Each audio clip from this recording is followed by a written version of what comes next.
যে আপনাদের জান্নাতুল বাকি কবরস্থান সংলগ্ন মসজিদ, এই কবরস্থানে অনেক চেয়ারম্যান আছে না, অনেক এমপি আছে না, অনেক মেম্বার আছে, অনেক ক্ষমতাশীল লোক আছে, অনেক ইমাম সাহেব আছে, মুয়াজ্জিন, সব ধরনের লোক আছে না নাই?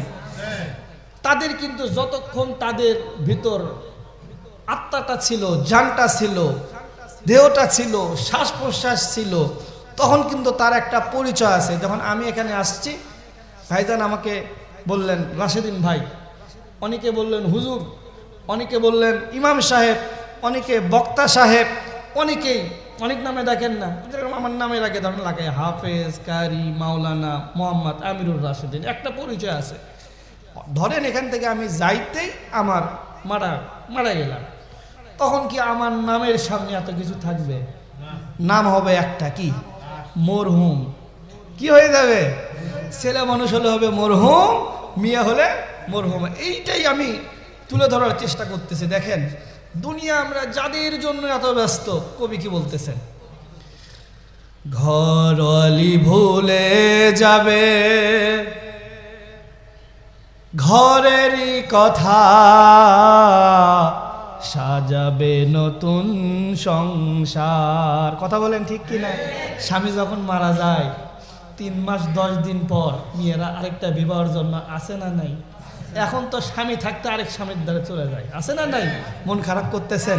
আমার কথা কিন্তু এইরকমই হবে, চলবে তো ইনশাআল্লাহ?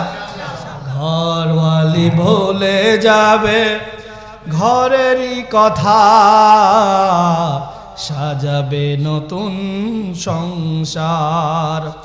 সন্তান ভুলে যাবে কিছুকাল পরে, কে ছিল পিতা যে তার।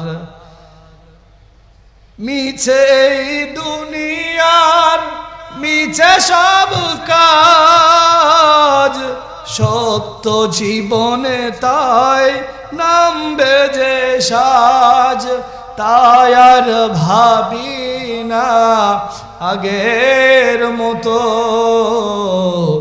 কে কি বলেছে কবে।